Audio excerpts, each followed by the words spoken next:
Hello my dear student and my friends. ईश्वर की खोज क्लास में आपका स्वागत है। और हम लोग पिछले वीडियो में ये जाने थे कि पृथ्वी की उत्पत्ति कैसे हुई है। विज्ञान के अनुसार हम लोग जानते हैं कि पृथ्वी आज से करीब 4.5 अरब वर्ष पहले पृथ्वी का उत्पत्ति हुआ और इसके बारे में हम लोग पिछले वीडियो में डिस्कस किए थे। लेकिन पिछले वीडियो में हमने आपसे कहा था और बतलाया था कि नेक्स्ट वीडियो में हम लोग ये जानेंगे कि पृथ्वी की उत्पत्ति पुराणों और ग्रंथों के हिसाब से कितना वर्ष पूर्व हुआ है ना। तो सनातन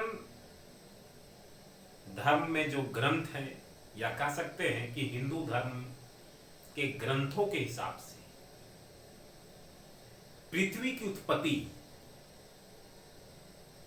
155 अरब वर्ष पहले, कितना 155.5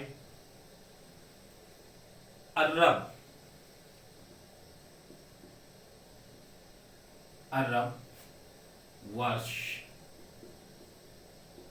पूर्व। ठीक है, कितना 155.5 अरब वर्ष पूर्व पृथ्वी का उत्पत्ति हुआ। ये ग्रंथों के हिसाब से।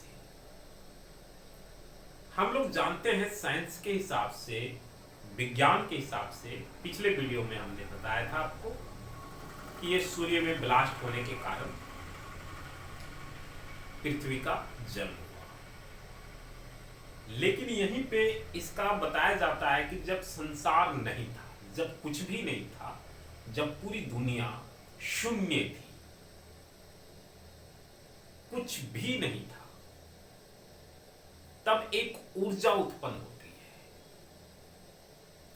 ग्रंथों के हिसाब से एक ऊर्जा उत्पन्न होता है और उसी ऊर्जा से, वो ऊर्जा जो है हम लोग हिंदू धर्म में भगवान नारायण के नाम से जानते हैं।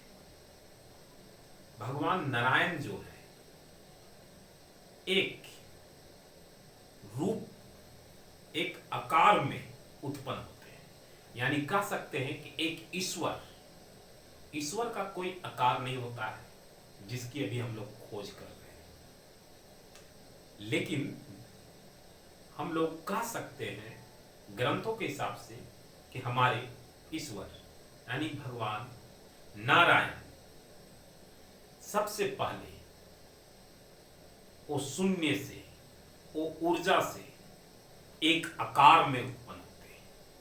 एक आकार लेने के बाद उन्हीं के नाभि से ब्रह्मदेव उत्पन्न होते हैं। और बताया जाता है कि ब्रह्मदेव जो है उन्होंने ब्रह्मांड का निर्माण किया। उन्होंने ही पृथ्वी को भी बनाया। और वो पृथ्वी को जब बनाए, ऐसा ग्रंथों के हिसाब से मैं बात कर रहा हूं।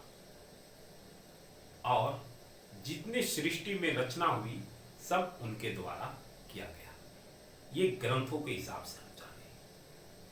अब यहां पे साइंस और ग्रंथ दोनों सिमिलर है या दोनों अलग अलग है, इस बात को समझने के लिए हमें थोड़ा सा समझना पड़ेगा। वो कैसे से देखिए, हम विज्ञान के अनुसार जानते हैं कि पृथ्वी का जो जन्म है वो आज से लगभग 4.5 अरब वर्ष पूर्व है। वहीं ग्रंथों से हमें पता चला कि पृथ्वी का जो जन्म है 155.5 अरब वर्ष पूर्व हुआ। विज्ञान भी यही कहता है कि एक ऊर्जा तारा, समझ रहे हैं ना, एक ऊर्जा तारा जो एक प्रकाश का स्रोत है, उसमें ब्लास्ट होने से सारे सौर मंडल का निर्माण होता है।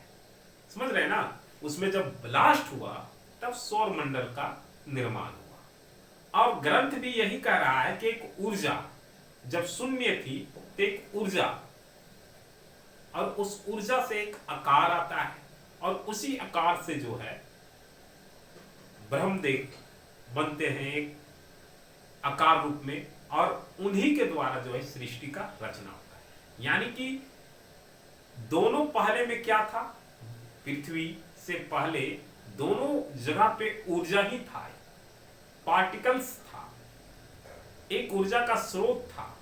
और साइंस ये कहता है कि ऊर्जा जो है, एनर्जी जो है, वो कभी खत्म नहीं होता। क्या होता है, ट्रांसफर होता है। भैया ग्रंथ भी यही कह रहा है कि जो ऊर्जा है वो ऊर्जा खत्म नहीं होते हैं, वो ट्रांसफर होते हैं। तो यहां पे ये सिमिलरिटीज दोनों में है। समझ में आया ना? अभी तक हम लोगों ने ये जाना कि पृथ्वी की उत्पत्ति कैसे हुई।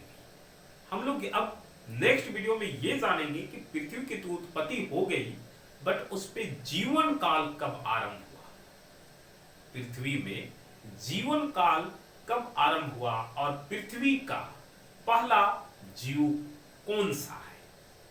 ये सारी चीजें के बारे में डिस्कस करेंगे, और हर चीज को जोड़ने की कोशिश करेंगे ईश्वर से,